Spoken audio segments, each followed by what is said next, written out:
So it's 15 years ago now, but I remember it as though it was yesterday because it's just imprinted in my mind. About 3 o'clock in the afternoon, our house phone rang and it was a doctor saying he needed to speak to Geoff. Was he around? Geoff was at work, so I called Geoff on his mobile and he was just actually on his way driving home. And the doctor said, I need to see you straight away. We've got your blood test back and we're quite concerned about the results. You know, I don't really want to say too much, but we think that you might have leukemia.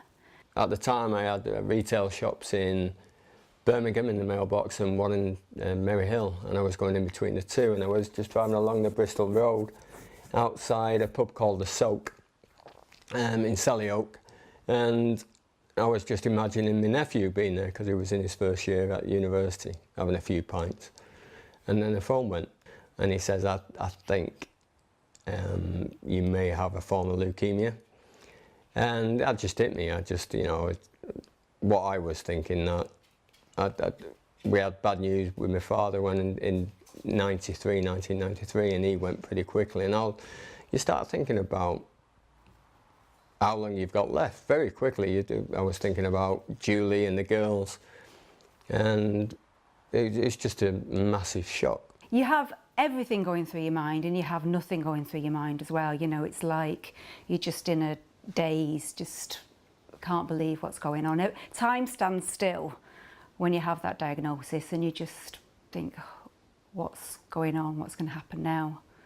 I got to one set of traffic lights and I didn't want to be people looking at me, and I was just starting to well up, and I just started, at one time I just went, made a noise, and I thought I need to pull over here. So I did actually pull to the side of the road and carry on the conversation with the doctor, and it was just in a case of, like I say, just try and gather as much information of what I had, what sort of future I had, because you just think of the worst. You think that's it, you haven't got long left.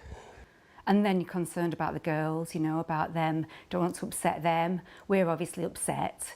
Maddie, our eldest daughter, said she remembered us going into the utility and she could hear us crying in the utility, which, you know, she's only said that recently. She was only 10 at the time, so she obviously didn't share that with us, but which I'd totally forgotten about.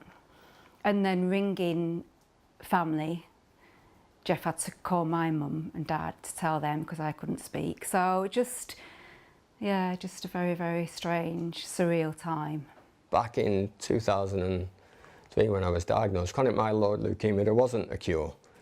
And the only opportunity was to have a transplant. So you gather all this information very quickly. So, you know, your life's in other people's hands.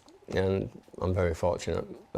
My one and only sister was a match that was good enough where Charlie thought, you know, we need to go for this. I can remember every detail, but it is like that happened to somebody else, that was somebody else's life. So I can talk about it as though it happened to somebody else, because it's not something that I think about or dwell on, because I just think that would just bring you down, really. So yeah, I can remember it as though it was yesterday talking about it now, but it's not something that I think about at all, really, because it was just such a horrendous time.